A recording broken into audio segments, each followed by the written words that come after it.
The memorandum of settlement have been signed on 27 January 2020, and subsequently the armed struggle has come to an end after the peace agreement. So we resolved to dissolve ourselves, the NDAB organizations, with a view to Dhiren Boro, ex-president NDAB, B. Onjalu, ex-general secretary NDAB, B. Sauregra, ex-president NDAB.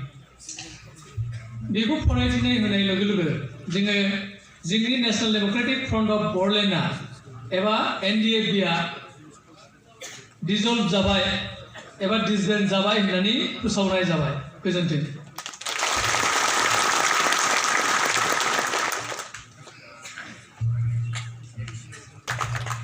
En bijak Deputy Administrator NDAB दिनैनिफ्राय लाला बे थांखिखौ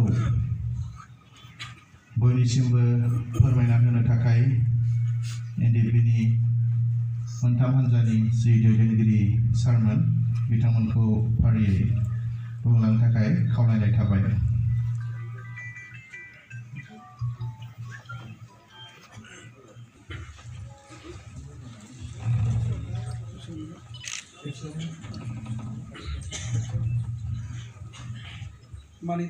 मानिजाथाव जांख्रिथायारि लोगो नोंथांमोन, 34 बोसोर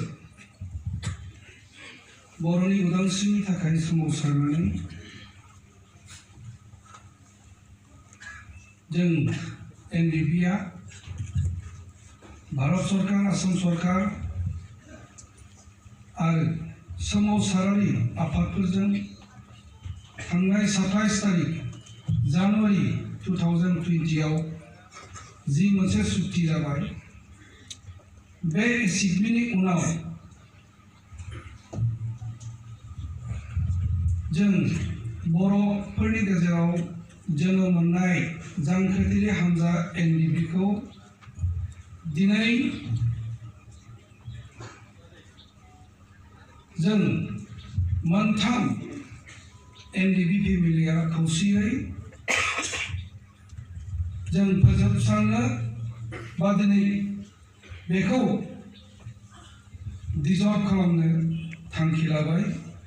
दिनैनिफ्राय एनडीएबीआ जोंनि बर'फोरनि गेजेराव डिसल्भ जाबाय होननानै जोङो फोसावनाय जाबाय। खेबसेयैनो सारमोना फंसे रावखौनो बुंदों। एनडीएबीआ गासैबो एनडीएबीआ दिनैनिफ्राय बर'फोरनि गेजेरनिफ्राय जोब्बाय होनना आफादनि मोनथाम दैदेनगिरिफ्रा डिसल्भ जाबाय होननानै फोरमायनाय जाबाय। गोजोन्थों।